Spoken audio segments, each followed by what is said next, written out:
The Mate Lottery, written by Short Story Queen. Chapter 1. The Lottery of Lambs. There was a certain stillness that always came just before the choosing, a silence thick with breath held too long and the weight of unspoken sentences. Elara had learned to recognize it from years spent watching the ceremony, through a flickering screen in a too-small room. But the silence from within the hall was worse. Inside, it pressed against her skin like cold mist, clinging, curling into the hollows of her throat and spine as she stood waiting behind the golden gate. The scent of wolf sweat and incense burned her lungs too thick with ceremonial herbs meant to heighten the alpha's instincts and dull the girl's fear. It didn't work on her, nothing did anymore. The silk gown they had laced onto her body was wrong in every way. Too soft, too pale, cut too low at the chest, so the fresh ritual cut beneath her collarbone would show. A shallow mark, drawn with the same blade they'd used on her mother before binding her to a man who snapped her ribs in a single rage. They had said the cut symbolized devotion. Elara knew better. It was a warning to bleed beautifully. Trainers had painted her lips in silence and twisted her silver blonde hair into the coiled braids of old Vexan nobility, though that name was now a whisper. Nothing more than an echo of a disgraced bloodline. The Vexans had ruled once, long before the territories fractured, long before the Mate Lottery turned daughters into bargaining chips. Her father had died trying to end it. Her mother had died trapped within it. And now, Elara would end it in a different way, by vanishing. The voice announcing her name rang out sharp and clear, bouncing across the stone chamber like a knife striking metal. Candidate 17, Elara Vexan. The golden gate opened. Stepping forward was like stepping into a memory she had never lived but had always dreaded. The choosing court was an amphitheater of black stone and gold flame, with thrones arranged like teeth around a circular stage. The alphas sat on high, each adorned in the colors of their territories. Silver for the north, emerald for the south, white for the west, gold for the central court, and at the far end, cloaked in red and black, the Alpha of the Eastern Reach. Elara walked barefoot across the cold stone floor, each step measured. Her heartbeat was not frantic, not fluttering. It was steady, distant, the way it had been the night her mother's body was returned to her without a face. A hush spread through the court as if the very air recognized her, or perhaps it was only the shadow of her father's name drifting behind her like a curse. Some recognized her. She could feel it. Others simply watched with curiosity, wondering why such an old house had dared to send a daughter after all these years. She felt their gazes scrape against her skin, each one assessing her posture, her scent, the way her wolf had not stirred even once. The alphas stood one by one. North passed her over with little interest. South regarded her for a moment longer before sitting. West smiled, amused, but unmoved. Central gave no reaction at all. She had prepared herself for disappointment, for being cast aside as unworthy by the worst of them. But the East did not remain seated. Cade Draven rose like a storm behind his throne, tall and broad-shouldered, cloaked in darkness, his hair slicked back from a face carved in stark lines. The tattoos that coiled up his arms like blood vines were only partially visible beneath his cuffs. And though he said nothing at first, his presence reached her before his voice did. The air shifted. Something in it grew colder. He raised a gloved hand and the hall answered with silence so thick it could have drowned her. This was no casual claim. This was a choice delivered like a verdict. When he finally spoke, the words carried the gravity of old laws. I invoke blood right, full bond, no trial. The ripple that moved through the court was almost audible. There had been no full bond invocation in a decade. Not without the ceremonial trial, not without the chance for objection, protest, or reconsideration. But Cade Draven had chosen her with finality and no one spoke against him. She had not planned for him to want her. That was the flaw in her escape, the one variable she hadn't accounted for. She had expected to be overlooked, to slip away before the ceremonial procession reached the eastern gate. She had not expected to be claimed like this in full daylight before the entire council. Still, she didn't flinch. She had trained her body to betray nothing. Her chin remained high. Her mouth didn't tremble. Even as Cade stepped down from his throne and approached the flame-ringed center of the court, her limbs obeyed. He came close enough that she could see the pale rims of his irises, ice blue, unnervingly still. Close enough that she could feel the weight of his gaze moving over her like a brand. She did not meet it. When he reached for her, she tilted her head just enough to expose her neck. Submission in its most ancient form. The final touch before the claim. His fingers skimmed her jaw. They were colder than expected. Not trembling. Not hesitant. Pretty thing, he murmured, but only for her. She had spent her whole life building armor from silence. This moment tested every layer. When it was done and the fire dimmed and her fate was declared before the world, Elara was led back through the marble halls by handlers who no longer made eye contact. The silk around her legs trailed blood from the shallow cut, mixing with wolfsbane already seeping into her system. Her footsteps swayed, but she let them think it was emotion. By the time the ceremonial bath was drawn, the poison had already begun its work. Her pulse slowed. Her skin turned cold. Her breath shallowed to a whisper. It wasn't death. Not yet. But it would look like it. Later, the robe would be left floating on the surface of the bath, the blood mark smeared across the tile. The scent trail would vanish. The girl claimed by the Alpha of the East would be declared drowned by dawn. But she wouldn't be dead. She would be gone, gone before he ever got the chance to chain her. Gone before they could take her wolf. Gone, not to be found. Until she chose when. Chapter 2. 5 years a ghost. They searched the bath first. Not for her, but for what remained of her. Clothing, blood, scraps of silk. The ceremonial robe floated like a pale jellyfish across the surface, stained with the crimson mark on her chest. No body. No scent trail. Just enough to start a rumor, and enough to end a claim. Elara had slipped through the hall's side tunnels under a cloak soaked in fox urine, the stench of it strong enough to throw off any low-ranking tracker. Bryn had smuggled her out beneath the laundry carts, keeping her head down and her voice quiet, and then vanished without so much as a goodbye. It was better that way. Anyone left behind would be interrogated. Anyone who lied would bleed for it. The Eastern enforcers arrived 2 hours after her disappearance, demanding her remains.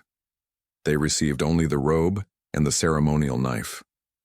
By the time the sun rose over the high towers of the court, the official story had taken hold. Elara Vexan was dead and her wolf had drowned in its own silence, her bloodline finally erased. But stories lie, and some ghosts walk on 2 feet. The Outlands welcomed her the way a wound welcomes rot. Cold, jagged, and unsentimental. There were no proper settlements past the border fences. Only the ruins of old houses swallowed by vines, the bones of failed rebellions, and the small fires of nomadic wolves who had cut their bonds and were living on instinct alone. Elara drifted from place to place, never using her true name, never shifting. Her wolf remained silent, still buried deep, as if unsure whether the body it lived in could be trusted. For a long time she wondered if she'd killed it, if Vyre had simply withered and gone dormant, resentful of her cowardice. She didn't blame her. Each winter she survived was more accident than triumph. She learned to kill small game with snares made from twine and bark. She learned which herbs could numb pain and which would put a man down in seconds.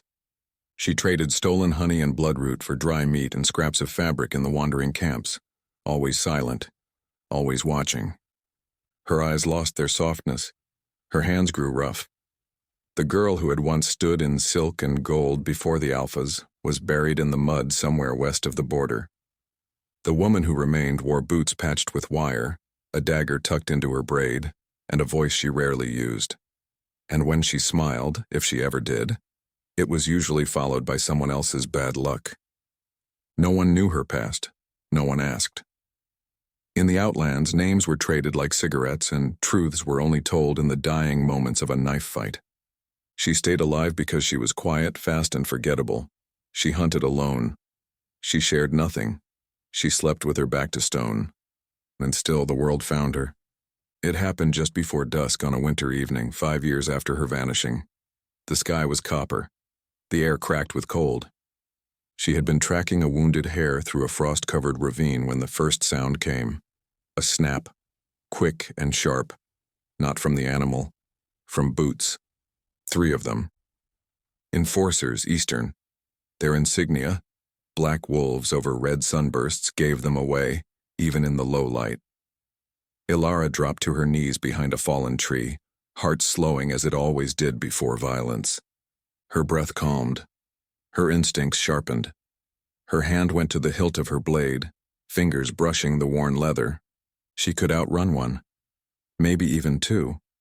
But 3 was a death sentence, even with a head start. Before she could decide whether to fight or disappear, the air changed again. A second scent. Male. Not enforcer, not familiar. Something else, earth and ash, the kind of scent that lingered too long in memory. He stepped into view without a sound, flanked by 2 shadows in gray. No crest, no rank. But there was no mistaking what he was. Alpha. And not just any alpha. Not a gilded throne warmer from the courts.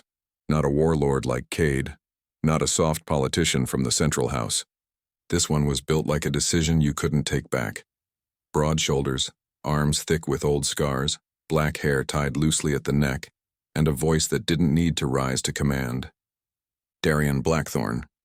She'd heard the name once before in a trader's whisper over bad whiskey and worse luck. A rebel alpha. Rogue, by law. The only one to sever his bloodline ties and survive. Said to have killed his own father during the purge. Said to be building something. She hadn't believed it then, she didn't know what to believe now. She watched from her cover as the enforcers approached him. Too confident, too loud. They didn't see the trap until it was already closing. No raised voices, no drawn blades, just a sickening quiet and the fast, precise ending of bodies. When it was done, the 2 shadows dragged the corpses to the ravine's edge and rolled them down. The alpha didn't look back. He didn't need to. Wolves like that never did. Elara stayed still, but not still enough. His head turned. His eyes found her. Amber gold, heavy-lidded, and quiet. They didn't flicker with surprise, just recognition, as if he'd been waiting for her to show up, though she'd never seen him before in her life.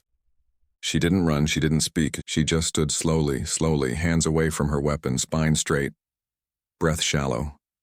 He didn't smile. His voice was calm when he finally used it. Name. She could have lied, she should have, but the word caught in her throat like smoke. He stepped closer and Elara didn't answer. Couldn't. His nose twitched subtly and she knew then. It wasn't the way she moved, or the shape of her mouth or the tilt of her eyes that gave her away. It was her scent. The part of herself she couldn't hide. She turned to run, but her knees buckled first. The poison wasn't real. The exhaustion was. She was asleep before she hit the ground, the cold closing in around her like a fist. The last thing she felt was hands catching her mid-fall. Strong, warm, certain. The ghost of a girl long dead had just been found, and not by the one who claimed her, but by the one who might save her or destroy what was left. Chapter 3. The Alpha Who Never Claims. The first thing she remembered was the warmth. Not fire, not fever, just heat, steady and alive, pressed close enough that her frozen skin began to ache from the contrast. Her body didn't move at first, but she could feel that it was clean, dry, wrapped in cloth not her own. The air smelled of pine resin, iron, and something rougher beneath it, like cracked leather and singed earth.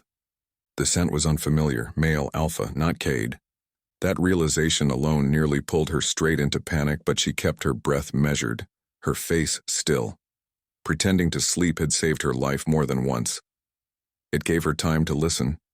The room around her was quiet, but not dead. Somewhere nearby, boots scuffed against stone. There were no chains, no restraints, no ceremonial robes or incense-soaked bedding. Just a heavy wool blanket and the sharp awareness of a presence close enough to kill her if it wanted to. She opened her eyes slowly. The ceiling above her was carved wood, aged and darkened by smoke.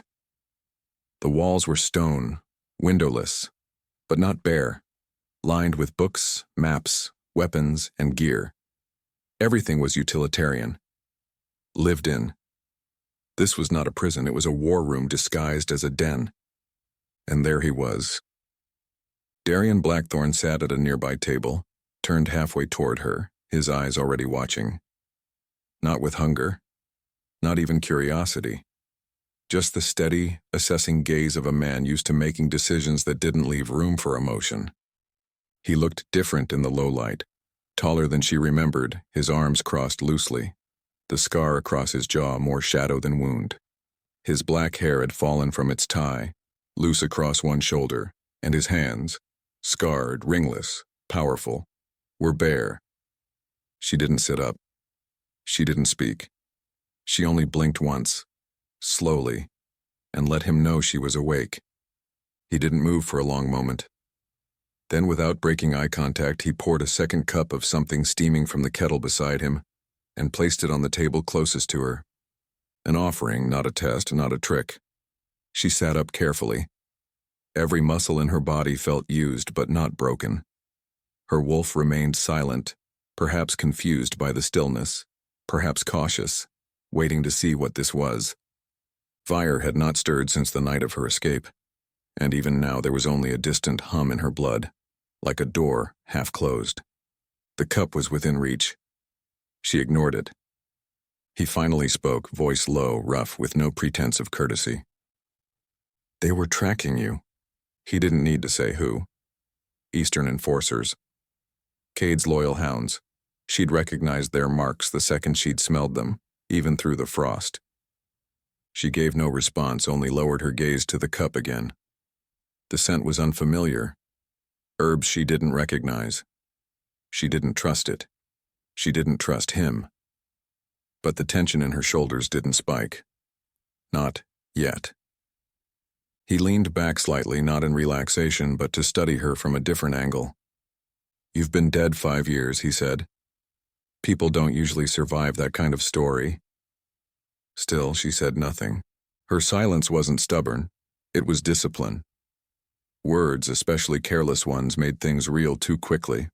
Besides, she didn't owe this man anything. Not her voice, not her trust, not her name, but he already knew it. Your scent doesn't lie, he added. Not to a wolf like me. Elara closed her eyes briefly, then opened them again. She didn't need to confirm it. She could tell from the way he spoke that the question had been rhetorical. He'd known who she was the moment her knees buckled in the snow.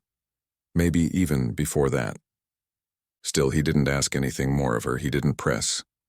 Instead, he rose, moved toward the far corner of the room, and retrieved a folded garment, a plain tunic, pants, nothing delicate. He tossed them onto the end of the cot, and nodded once, as if to say, wear them or don't. Then he turned away. The gesture was unexpected, and alphas didn't turn their backs on unknown wolves, especially not ones they had dragged from enemy territory, especially not ones with bloodlines capable of starting revolutions. But Darian did, either reckless or confident enough not to care. She moved slowly, changing beneath the blanket while he busied himself with a map at the far table, eyes never flicking her way. The fabric was coarse but warm, nothing ceremonial. Nothing soft enough to be mistaken for submission. When she was dressed, he glanced over again only once, then motioned toward the door. This way, he said, there's someone who'll want to look at you. Elara didn't ask who. She followed. The corridor beyond was carved from bedrock, narrow but smooth, leading into what looked like a network of tunnels and chambers. There were no guards, no torches. Just subtle lanterns burning low on the walls and the faint scent of wolves in close quarters. This place wasn't part of any official packlands. It was hidden, buried, deliberately forgotten by the world. A rebel den. He led her into a larger chamber that buzzed with hushed activity. A few figures paused as she entered, eyes assessing, some curious, some wary, but no one challenged her. That was interesting. A stranger, female, unclaimed, scent-marked by another alpha, and still, no challenge. Either these wolves trusted Darien completely, or they were too afraid of what he'd brought in to speak. A woman approached from the back, a healer judging by the array of powders tucked into her belt. She didn't smile, didn't offer her name, simply took Elara's chin in her hand, checked her pulse, her eyes, the edge of her jaw. "She's drained," the woman muttered. "Wolf suppressed, could be dormant, could be fear." "She's not afraid," Darien said without looking at her. He was right. Elara felt many things, but not fear. Exhaustion, maybe. Hunger. The tension that always came when the world pressed too close. But not fear. Not even now, surrounded by strangers and secrets, dragged into a den built for ghosts and warriors. There was something worse than fear growing behind her ribs. Something ancient. Something sharp. Hope. She crushed it down quickly. Hope was a dangerous thing. It made people forget what the world truly was. Still, the way Darien spoke, calm even, always with just enough distance to keep her from forgetting he wasn't trying to tame her, it stirred something. Not her wolf, not yet, but something just as old and maybe just as wild. Chapter 4. The Old Blood. The days blurred, not in a haze of comfort, but in the low, constant hum of vigilance. No one asked her questions. No one offered names or smiles. The wolves in Darien's den were not a pack in the traditional sense. They shared space, strategy, and silence, but nothing more. There were no rituals, no collars, no mind link threading through them like tethered leashes. It was a different kind of structure, built not on control but on survival. Elara moved through it as if she'd always belonged. No one taught her the rules, they expected her to learn them by watching. So she did. She watched the way certain hallways were avoided, how weapons were stored beneath floorboards rather than on walls, how maps were drawn, and then immediately burned after each strategy session. She ate little, slept even less. Every hour spent awake was another hour unraveling the question she refused to ask aloud. Why hadn't Darien turned her in? Cade's reach was long. There would be a reward, a throne's worth of favor. Yet Darien said nothing, demanded nothing, gave her space, food, warmth, and left her alone. It unnerved her more than threats would have. Still, it wasn't trust. Not yet. On the 5th night, she found herself alone in a smaller room tucked away near the back of the compound. A door half hidden behind stacked crates. She hadn't meant to discover it. She'd been tracking the scent of dried herbs and turned the wrong way. But once the door opened, and the air shifted, she knew she wasn't meant to leave. The room was circular, domed like a vault, lined with old stone and older symbols. Marks not seen since before the mate lottery began. The moment she stepped over the threshold, her wolf stirred. Just once, a flicker in the ribs, a whisper without words, then gone again. In the center of the room stood a low pedestal, and on it, an open book. No chains, no lock, no protective glass. Just thick parchment, curling slightly at the edges, ink faded but legible. She stepped closer. The script was ancient, but she could read it, not because she'd been taught, but because her blood remembered. The words weren't prayers, they were records, lineages, symbols for the first wolves who had ruled the unified territories before the alphas fractured it into 5. It was not a holy book. It was a claim, and her name was in it, not Elara Vexan, but Vexan itself, etched alongside 4 others. The founding bloodlines. Each family had once controlled one aspect of the ancient rite: birth, bond, death, and choice. The Vexans had governed choice. She didn't realize her hand had reached for the page until her fingers brushed it, and the ink shimmered faintly beneath her touch, pulsing once, as though alive. Her wolf didn't speak, but a jolt went through her spine, enough to force her breath into a hard, sharp exhale. She backed away. Darien's voice came from behind her, steady, unhurried but undeniably present. "You weren't followed here." She turned slowly, half expecting rebuke, half prepared for threat. He stood in the doorway, arms crossed, eyes unreadable. "I would know," he added, answering the question she hadn't asked. She looked back at the book. Why keep this here? Her voice was raw from disuse. Why not bury it? Because history buried us first, he said. He didn't move closer, didn't reach for the book. He let her stand there, framed in the light, a fragment of something old, reawakening. His silence was not discomfort.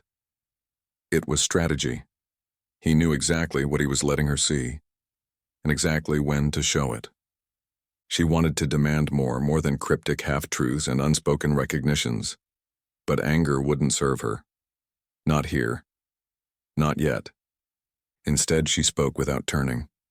My father told stories about this place, about the old rite, about a world before the lottery, before blood was currency. Darian didn't interrupt. She continued, her voice softer now.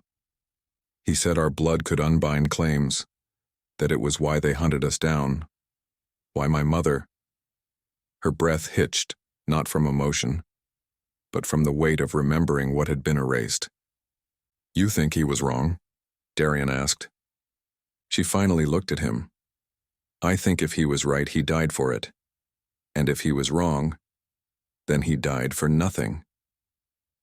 That seemed to satisfy something in him. He stepped further into the room at last, walking toward one of the wall sigils.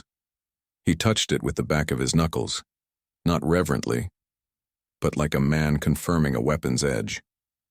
Your father died trying to petition the council to end the lottery. He thought they would listen to reason, thought the other alphas feared Cade enough to choose change. And they didn't. No, Darian said.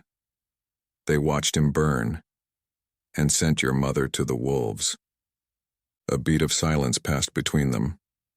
Cold, heavy, familiar. Then he looked at her fully for the first time in days. You can do what they couldn't. You have the blood, the right. The old law still recognizes your line, even if the council doesn't.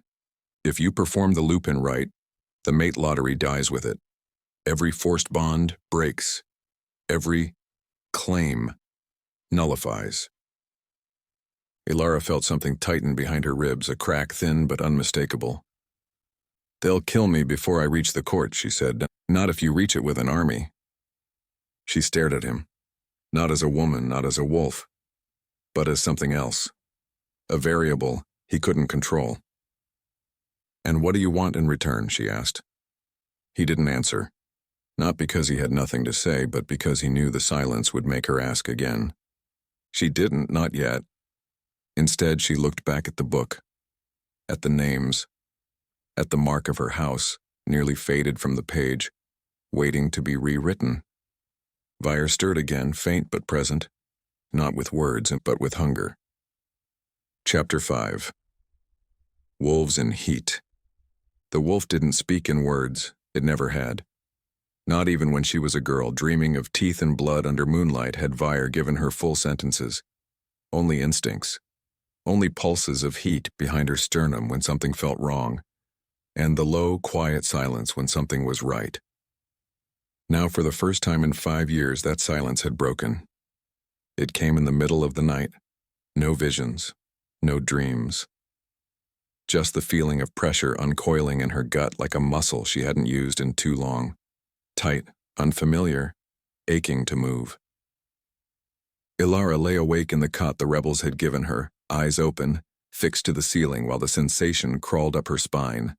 Not pain, not entirely.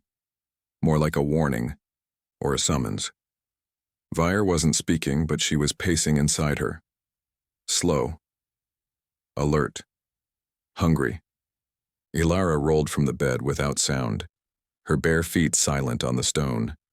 The room was dark except for the faintest silver line of moonlight slipping in through a gap above the wooden door.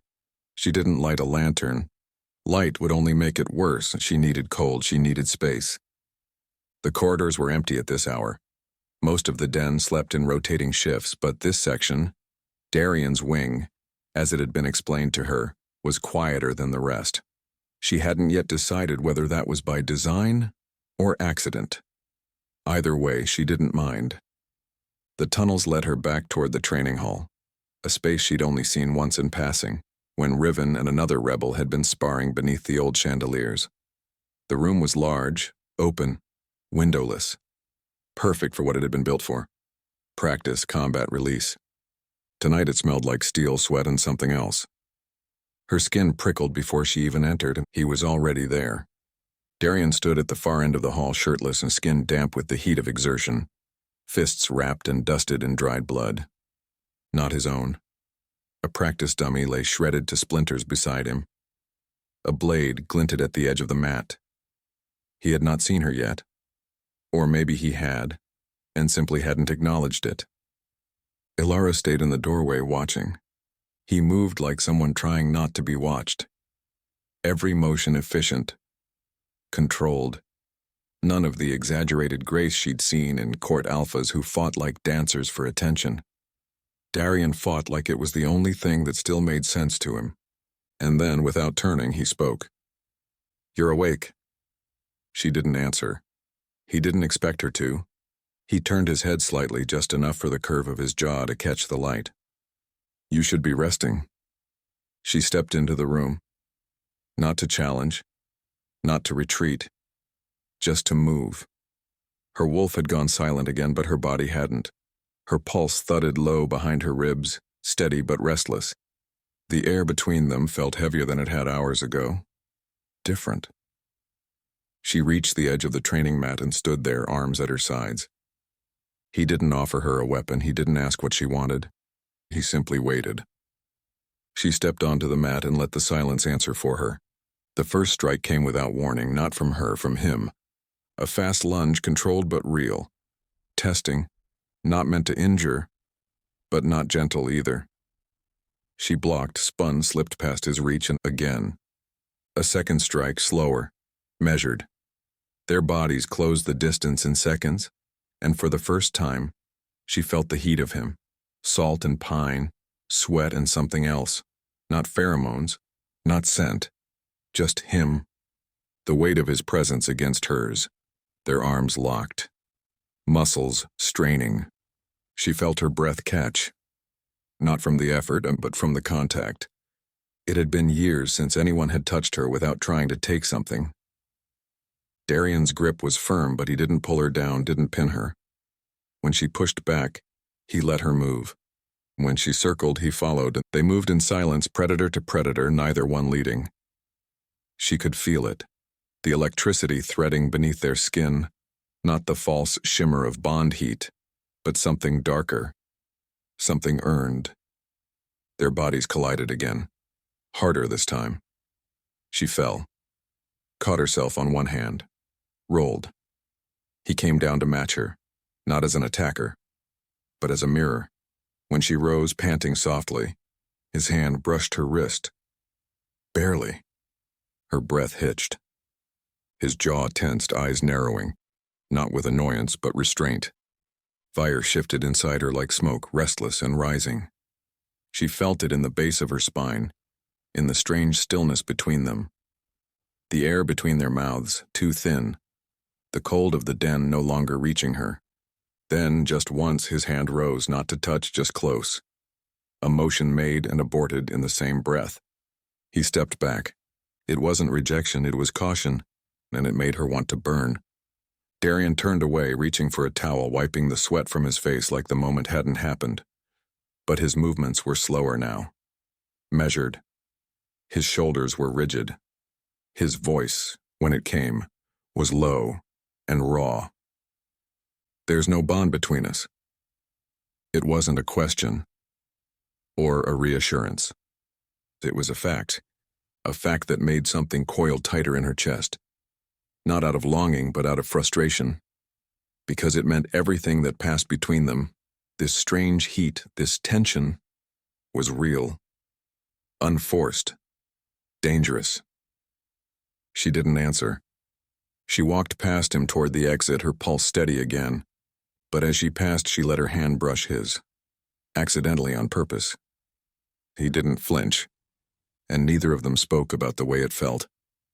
But her wolf whispered just once as she returned to the darkness of her room. Not a word, a name. His. And it wasn't a warning, it was a beginning. Chapter 6, The Blood Claim. The forest at the edge of the eastern border always whispered before it screamed. It had been 3 days since Elara last set foot beyond the rebel den's stone corridors, and still she could feel the pulse of something hunting her. Not a person, not a creature. A truth. It was everywhere now. In the nervous way the rebels spoke when they thought she wasn't listening, in the sudden lack of curiosity when she entered a room. Riven, usually quick with sarcasm, had gone quiet. Even the healer who had once checked her pulse with practiced fingers now kept her distance, as if proximity alone might brand her a traitor. Only Darian remained unchanged. He did not seek her out, but neither did he withdraw. He passed her in halls without pretense, spoke when necessary, fought beside her in training with the same even focus. But something between them had altered, and not in the way of fairy tales or faded strings. It was deeper than heat, older than attraction, like the quiet respect between predators who recognize each other's strength and choose not to strike. Her wolf had grown more present. Vyre no longer slept but watched from beneath her skin, silent and studying. There were no words exchanged, no shared thoughts. But Elara could feel her, waiting for something neither of them could name. That waiting ended the moment the summons came. It arrived at dawn, not with horns or howls or bloodied riders, but with a single mark burned into the outer gate of the rebel den, a sigil carved in crimson ash, smeared by claw. She recognized it before anyone spoke. The blood claim, not rumor, not threat. A formal invocation of the old law. Cade had declared her bond active, alive, challenged, which meant, by ancient right, he had the right to demand her return to the east, by will or by force.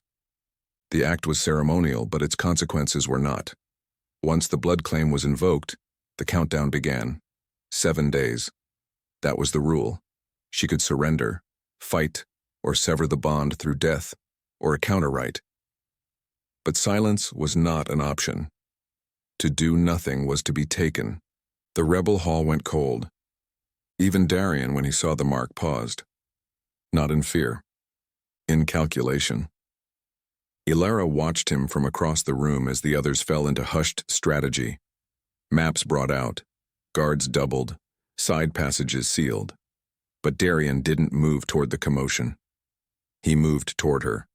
Not quickly and not with concern, but with intent. She stood her ground. When he stopped in front of her, he didn't speak right away. And when he did, it wasn't a warning.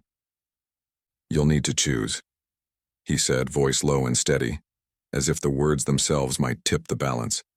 Run, fight, or perform the rite. The options were familiar.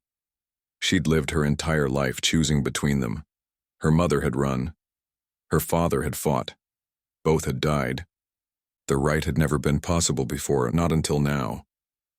Elara didn't answer. Not because she didn't know, but because the decision had already begun to shape itself behind her ribs like a blade being forged. There would be no escape this time. No cloak soaked in fox scent. No river to fake a drowning. The blood claim couldn't be undone with tricks. Only power. She left the hall without a word, slipping through the quieter tunnels until she reached the solitary chamber beneath the old archive. The stone floor was cracked, the air thick with dust. No guards. No flames. Just her, and the silence that came before every beginning worth bleeding for. She lowered herself to the ground and sat with her back against the wall, closing her eyes. Vyre stirred immediately. Not in protest, not with fear. She was ready. Not a single memory from the court could prepare her for what the ritual would demand. The Lupin rite wasn't about strength. It wasn't about bloodlines or weapons or strategy. It was about ownership, about who could claim whom, and whether that claim could be severed. To invoke the rite, she would need to bleed. Not just in body, but in bond. She thought of Cade. Not his face, but his presence. That crushing cold, the way the air shifted when he entered a space, like the world knew what he was and flinched back too late. He didn't want a mate. He wanted control. To own the last Vexan not yet folded under a flag. to bend her until she broke. But he hadn't counted on what breaking could become. 7 days, it was nothing. It was everything.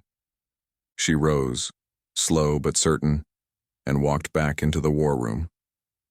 Darian was there alone now. The others had gone to prepare. He looked up when she entered but didn't speak. She crossed the room, stopped before the table where maps of the Eastern Territory lay unfurled like opened veins. She placed her hand on the one marked with the ceremonial court grounds. She traced a line from the rebel den to the summit grounds in the center of the continent, the place where the Alpha Council held their seasonal rites. And then, without hesitation, she spoke. "I won't run." Darian said nothing. "I won't wait for him to come for me." Still, he watched. "I'll perform the rite," she finished. His expression didn't change, but his silence shifted. Not approval and not warning, something like respect. He reached beneath the table and retrieved a wrapped bundle. When he placed it before her, she unwrapped it to find a blade. Not ceremonial, not gilded, but old, clean. Meant for killing, not for show. The ritual would require a cut. One she would make herself. She met his gaze once more. Not to ask for help, but because for the first time she didn't need to be alone. 7 days, and then the world would change. Chapter 7. The Challenge. They left under the cover of clouded moonlight, not in force, but in silence.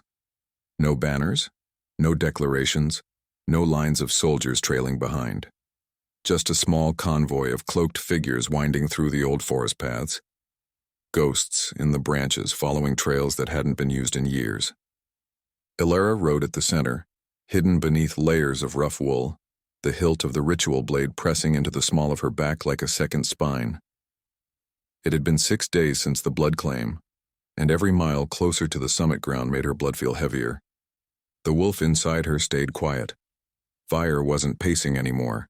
She was watching, alert, but not stirred, as if even she knew what was coming could not be outrun or fought in the usual way.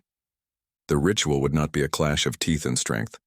It would be old magic, binding magic, one bound by truth and broken only by something deeper than pain.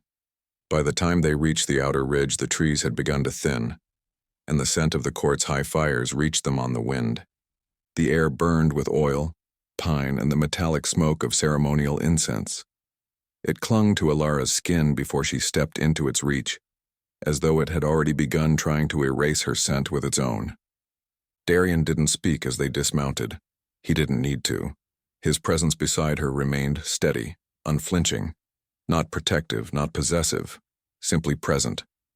He wore no alpha markings, no symbols of rebellion, just his blade strapped across his back, and the tension in his shoulders that only someone who knew him well would notice. She hadn't realized she knew him that well until now. They entered the outer court together, two shadows in a sea of ceremony. No one stopped them. No one questioned. The rebel wolves had laid the groundwork days before, infiltrating the summit under false names and neutral flags. By the time Elara stood at the edge of the arena, her name had already arrived ahead of her. The announcement came without flourish. Vexan blood petitions the right. Gasps rippled like a wave through the gathered crowd, not because they didn't expect it, but because they did, and feared what it meant. The court had not seen a Lupin rite in generations. The laws still allowed it buried in the founding stonework of their society, but no one had dared to invoke it. Not until now. She stepped forward, cloak falling away. The gown beneath was not silk or gold-threaded. It was black, rough-spun, sleeveless, the color of mourning and war. Her feet were bare. The ritual required it. Every step she took echoed in the open court like a drumbeat. Across from her, the 5 Alpha stood in a line of silent expectation. Central, north, south, west, and then, at the end, east. Cade. His expression was unreadable, carved in stone and flame. He wore the red of his territory like a mantle, layered in fur and blackened steel, the markings on his arms gleaming with oil. He did not move as she approached. He did not call out or interrupt. He simply watched, pale eyes fixed on her as if she were something he had already counted among his possessions and was only waiting to retrieve. She didn't give him the satisfaction of looking back. The arena's center held the ritual circle, carved from white stone and inlaid with ash. The shape hadn't changed in centuries. Interlocking rings, symbols of bond, lineage, and the claim of will. A platform for submission and for severance. Elara stepped into the circle alone. No guide, no priest. The rite allowed for none. It was hers to invoke, and hers to survive. From her belt she drew the blade. It didn't shimmer, it didn't gleam, it had no name, no legend. Just an edge honed for truth. She brought the blade to her palm and cut. The blood spilled onto the center stone, no spell, no chant. The ritual didn't require words. The stone accepted the offering, drank it in like soil thirsty for rain. Then she lifted her head and turned only now to face Cade. Her voice rang out across the court, clear and cold. I reject the claim. The silence that followed felt like a held breath across the entire arena. The ritual should have ended there, but Cade stepped forward, not in protest, in challenge. His hand lifted, slow and deliberate, exposing the mark on his wrist. The blood bond sigil carved there the day he'd claimed her. I answer, he said. The words activated the rite. Light surged through the stone beneath their feet, ancient magic twisting upward, weaving into the symbols. The circle began to shift, rotating beneath them, a slow turn of fate and judgment. The court did not interfere. They couldn't. The rite was older than their authority. Elara's blood pulsed, not from fear, not from adrenaline, from memory. The moment Cade had touched her throat, the first time his scent had wrapped around her like smoke, the binding, the weight, the claim she had never accepted. Now she felt the bond rise between them, summoned by the old law, not with affection, but with force. Her blood answered it only because it was told to. But she would not obey. Fire surged upward, not with violence, but with defiance. Her presence filled Elara's limbs, heat spreading across her chest, her back, her lungs. Not to fight Cade, but to sever what bound them. She didn't need another blade, she already had one inside her. Her breath steadied. Her spine lengthened. She stepped forward into the final ring of the circle, where the bond could be challenged in full. Cade raised his hand again, palm outward, but Elara did not meet it. She turned her hand toward herself and drove the ritual blade into her chest, just above the heart. Not deep, just enough to mark the place where the bond lived. Her blood hit the stone again, this time not as an offering, as a rejection. The energy broke. The light in the circle snapped outward, flaring like a storm, washing across the court. Cade staggered, the bond recoiling from the rupture. His eyes widened. Not in pain, but in disbelief. It was done. Elara remained standing, blood soaking the front of her gown, the blade still in hand. She looked at him then, fully, and saw, for the first time, that he had never expected her to finish the rite. He had expected her to be claimed or to die trying. But she had done neither. She had severed him. And with that cut, the old laws no longer protected his claim. The court would have to choose whether to uphold a tradition that had just been broken in full view of its witnesses, or let the new world begin. She turned from the circle, not waiting for permission, not waiting to be dismissed. Darian stood at the edge of the ring, watching. He did not reach for her, but she didn't need him to. She had chosen herself, and that was enough. For now. Chapter 8. The Death of Ruin. The circle still glowed beneath her feet, faint now, the light ebbing like the last embers of a dying fire. No one moved. Not the alphas seated in their sanctified thrones, not the guards lining the walls in ritual silence, not the nobles, priests, and daughters watching from their high balconies, perfumed and still. Even the wind had fallen quiet, as though the world itself needed a moment to understand what it had just witnessed. Elara's blood was cooling on the stone, darker now, spreading slowly across the pale rings like an ink blot. The ritual blade hung limp at her side, forgotten. Her breath moved in tight, sharp pulls, steady but not shallow. The cut near her heart throbbed with every beat, not from pain but from something deeper, a severing that was more than symbolic. She had cut through a thread of magic that had wrapped itself around her for years without permission. She could still feel its absence, hollow and strange, like stepping off a ship and realizing the tide no longer swayed beneath her feet. Across the circle, Cade had not fallen, but something inside him had cracked. He had always looked unshakable, the way carved stone looks permanent until time finds the right fault. His expression hadn't changed, not in any obvious way, but the air around him had. His wolf Ruin, usually so still behind his eyes, now prowled visibly beneath the surface of his skin, agitated and snarling in the way only something ancient and refused can snarl. It was a hunger, with nowhere left to go. The bond had been everything to him: control, legitimacy, proof that she belonged to him even if the claim had never been earned. And now, with the ritual completed, with the blood binding shattered before the council's eyes, Cade had nothing left but rage. Darian had moved closer at some point during the ritual, though he remained outside the stone ring. He hadn't interfered. He hadn't needed to. He knew better than most that power gained through interference was never truly held. But now his stance had shifted. His body leaned forward ever so slightly, a breath from violence. His eyes were fixed on Cade, not Elara. He could feel it too. The break hadn't ended things. It had only begun them. Cade stepped into the circle, slow, deliberate, as though the ritual no longer mattered, as though laws, symbols, blood, all of it was ash in his mouth. He said nothing, and that silence was louder than anything he could have shouted. Elara didn't step back; she didn't need to. Fire surged behind her ribs, not in warning, not even in challenge, but in understanding. Some enemies didn't speak before they attacked. They simply moved. Cade's shift began without ceremony. One moment he was flesh. The next, his body blurred, bones cracking, limbs distorting. His skin rippled and split, and the white wolf beneath tore its way through. Ruin, full-formed, monstrous, towering.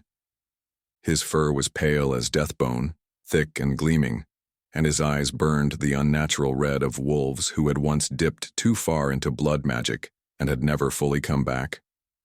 Ruin was not a creature bound by nature. He was built on dominance, and Elara had just humiliated him in front of every alpha on the continent. The snarl that came from his throat tore through the circle, shaking the stone beneath her feet. His claws raked lines across the floor as he lunged. Darian was already moving. He entered the ring without hesitation, crossing the boundary of ancient law and stepping into what should have been a sacred space. His shift was swift, cleaner, darker. His wolf core exploded into being with quiet fury. Where Ruin was brute size and spectacle, core was precision and power. Midnight black, sleek as shadow, and silent as death. They clashed with the sound of stone splitting. The force of it knocked Elara backward. She landed hard on her side, the blade skittering across the stone. For a heartbeat, she couldn't see. Only fur, teeth, flashes of red and gold. Core met every strike with brutal efficiency, refusing to be overwhelmed by size. Ruin fought like a storm, wild and chaotic. Core fought like a blade sharpened for a single cut. But Ruin wasn't after Darian, and he was after her. The bond had been broken, but some monsters didn't care about permission. They only understood possession. As soon as Darian drove his teeth into Ruin's shoulder and forced him to stumble, the white wolf wrenched away and turned toward Elara again. She was already standing. The pain in her chest radiated outward with each breath, but she didn't falter. Fire rose beneath her skin like liquid steel, her voice not words, but movement. It wasn't a shift. Not yet, but it was enough. Elara ran not away, but toward the altar at the edge of the ring, where the ceremonial blades were still lined up from the earlier bonding rites. They weren't designed to kill, just to mark. But what they lacked in weight, They made up for in precision. She grabbed the longest one, a curved blade with no guard and a grip worn smooth by generations of blood ceremonies, and turned just as Ruin leapt. His jaws opened and she didn't flinch. She ducked low and slashed, and the blade sliced clean across his muzzle, deep enough to open flesh, to spill blood. Not enough to stop him. Not yet, but enough to blind him. Ruin reeled back snarling, blood streaming from the gash. That was when Core struck again. This time Darien didn't go for flesh, and he went for the spirit, and his fangs sank into the base of Ruin's neck, not to tear muscle, but to tear connection. It was a move taught only to those raised in the old ways, wolves trained not to kill the body, but to sever the bond between wolf and host, to end the dominance, to end the wolf. Ruin howled, high and guttural, a sound that scraped across the stone like metal dragged over bone. Then silence. His body convulsed once, twice collapsed. The shift reversed too quickly, flesh snapping back over bone like a punishment, and Cade fell hard, naked and unmoving on the blood-soaked stone. The council did not cheer. They did not speak. The ritual ground had been violated. Blood spilled. Law broken and then rewritten in a single night. And yet no one stopped them. Elara stood above Cade's crumpled form, the blade still slick in her hand. Her own blood dried in dark rivulets down her chest, mingling with his where it had pooled across the floor. She looked to the thrones, waiting, not for approval, for reaction. There was none. Which meant only one thing: the old world had ended and something far more dangerous had just begun. Chapter 9. Queen of Broken Chains. The body lay still, not lifeless but defeated. A tremor ran through the council, subtle and shared, as if they all inhaled together and held the breath between their teeth. The silence stretched not with awe but with fear disguised as calculation. It wasn't the blood on the floor that disturbed them. It was what the blood represented. A severed bond. A shattered tradition. An alpha, bested not through inheritance or brute strength, but by a girl they had once considered dead. Elara stood in the middle of it all, the ceremonial blade still in hand, its curve glinting beneath the firelight, wet with the proof of what she had done. Her heartbeat had steadied. Her body ached, but not from the wound in her chest. That pain had passed into something else, something harder, colder, purposeful. She had walked into the ritual ring to break a bond. Now she stood in the aftermath of a political quake. She had burned more than a name, she had burned a law. The council remained seated, their thrones carved of stone and expectation. But none dared to speak first. Even the High Alpha of Central, with his gilded cloak and expressionless eyes, didn't move. It was the quiet of wolves assessing threat, not for challenge but for survival. Cade had not risen, whether by choice or because he could not. It didn't matter. Ruin was gone, and with his spirit fractured, the power he had wielded like a weapon had fractured with it. He was still a man, still a name. But the fear he had once summoned simply by stepping into a room no longer belonged to him. It had passed, somewhere between the blood and the broken bond, into Elara's hands. She didn't look at Darien, though she could feel him nearby, returned to his human form, silent, steady, watching her, not like a guard, but like a witness. He would not speak for her. That had never been his purpose. He had only ever stood beside her, never in front. And now there was no one in front of her at all. She walked across the ritual ring, past Cade's motionless body, past the scorched edges of ancient law, until she reached the base of the stone dais where the 5 alpha thrones stood. Her footsteps were not loud, but they carried. Every head followed her. Every breath in the arena seemed to slow as she approached the place where no one without a crown was meant to stand.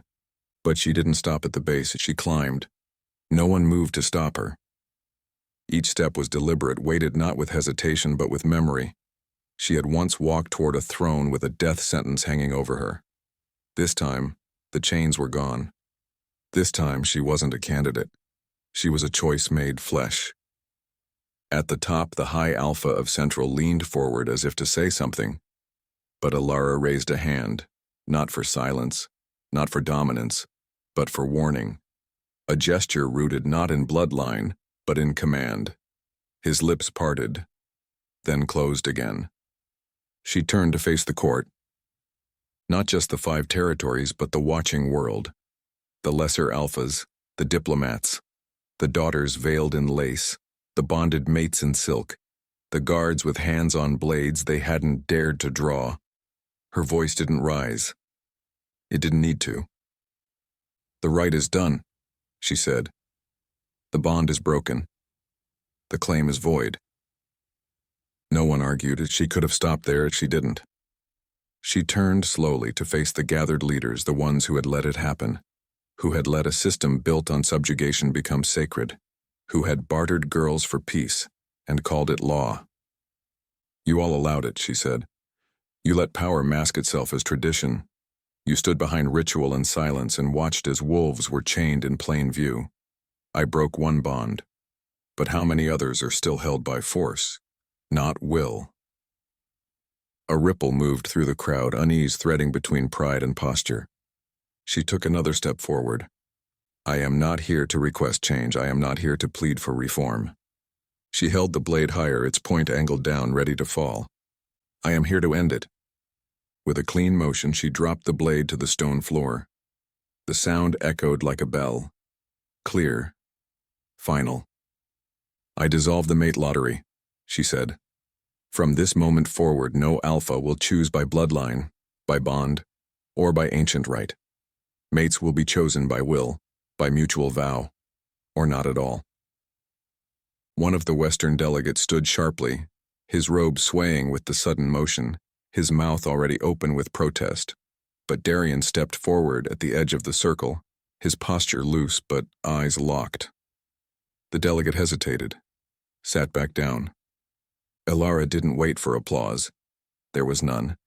She wasn't here for celebration. This wasn't a coronation. It was an ending. And beginnings never came without cost. She turned from the thrones and began walking back down the stairs, slow but certain. She didn't stagger, didn't look back. The blood on her gown had dried, the wound at her chest sealed by a medic's care and something deeper, a resolve that pain could no longer touch. At the bottom, Darian stood waiting. He did not offer his hand, and she did not need it. They walked side by side out of the ritual ring, past the silent rows of wolves, through the heavy gates of the court, into a world she had just broken open. The chains had been cut, but freedom, she knew, would not be a gift. It would be a throne built from the bones of old laws, and she would sit on it, not as a mate, not as a weapon, but as something else entirely. Chapter 10. Only the Chosen. The palace was nothing like she remembered. Once it had towered with polished bone and glass, an edifice of spectacle, carved from the myth of order, a place where heirs were paraded, oaths sworn, and mates chosen like property. But now it stood stripped and exposed. The banners of the 5 territories had been taken down. The glass that had mirrored the flames of ritual was shattered. The thrones remained in their place, but they were empty, and Elara had left them that way. She did not need to sit on power to possess it. The quiet was different now, no longer the hush of fear, but the stillness of change in its first breath. Outside, wolves gathered in the snowfields, not to bow or beg, but to see what kind of alpha would walk the earth now that the chains had been broken. Inside, the corridors were guarded not by soldiers, but by those who had once been discarded, unmated, unclaimed, unwanted. Now they walked in her colors: dark steel, ash gray, and deep violet. No sigil, no crest. Just purpose. It had been a month since the rite, a month since the lottery was undone. She had stayed not to reign, but to rebuild. The system hadn't crumbled with a single blow. It had twisted, resisted, tried to regrow itself through whispers and backroom meetings. But each time, she cut it down again. And each time her voice grew steadier, her reach longer. Not everyone supported her, not everyone feared her, but enough respected her. And sometimes that was stronger than love or terror. She walked now through the upper halls of the former eastern wing, where snow laced the corners of broken windows and the scent of pine drifted in on the wind. The blade she had used in the ritual hung on the wall beside her chambers, not as a trophy, but as a reminder. Its curve was still stained faintly with the blood of the bond she had broken. Beyond the doors, the fires burned low. The evening had grown colder, and the quiet was sharper now, the kind that made thoughts echo too loudly. She stopped at the threshold. Inside, the chamber was dim. Not the grand throne room nor a war hall. Just a space carved from stone and silence. A room without purpose until she had claimed it. He was there. Darian stood near the hearth, half turned toward the window, one hand resting on the mantel, the other curled loosely at his side. He had not dressed like a ruler, he never had. His clothes were dark, simple, worn leather, bare forearms, a few faint lines of old blood across his sleeve, likely forgotten or never cleaned. She paused, not because she feared stepping closer, but because something inside her knew what came next would not be a command. Not a claim, not the legacy of bonds and birthrights, but a choice. He hadn't spoken to her much since the summit. They had walked side by side through the fallout, through councils and courtrooms, and broken vows. He had stood when she stood, moved when she moved, but had not reached for her. He had offered no words of victory, no praise, no declarations, and in that silence he had given her something more precious than any vow. He had let her come to him. Now as he turned to face her, the lines of his face drawn in shadow and firelight, she saw no question in his eyes. Only patience and only quiet and only truth. She crossed the room slowly, each step deliberate, not hesitant. When she reached him, she didn't speak. Her voice had been spent in war, in rulings, in the slow undoing of centuries. What she had left now belonged only to him. His hand brushed her wrist, barely, gently, not as a man reaching for ownership, but as a wolf who recognized another who had earned her place. He could have spoken then, could have asked what she wanted, could have told her what he felt, but he didn't. And that was how she knew this wasn't about fate. This wasn't about heat or instinct or some law carved in blood and moonlight. This was choice. Her fingers curled into his shirt, drawing him closer. Not to pull, not to take, just to anchor herself to something real. His breath touched her cheek, warm and steady, and when she finally lifted her face to his, there was no space left between the past and the present. The kiss wasn't a claiming, it was an answer. Not to a question either of them had asked, but to one they had carried for too long without knowing. He didn't push her, didn't deepen it with urgency. He let it linger, soft, solid, real. And when they parted, he didn't speak. Neither did she. Words were not needed in a room where the silence was already full. Later, long after the fire burned down, long after the wind outside began to sing through the broken towers, she would sleep beside him, not as a mate, not as a queen, but as Elara, the girl who had once been offered in chains and the woman who had broken them.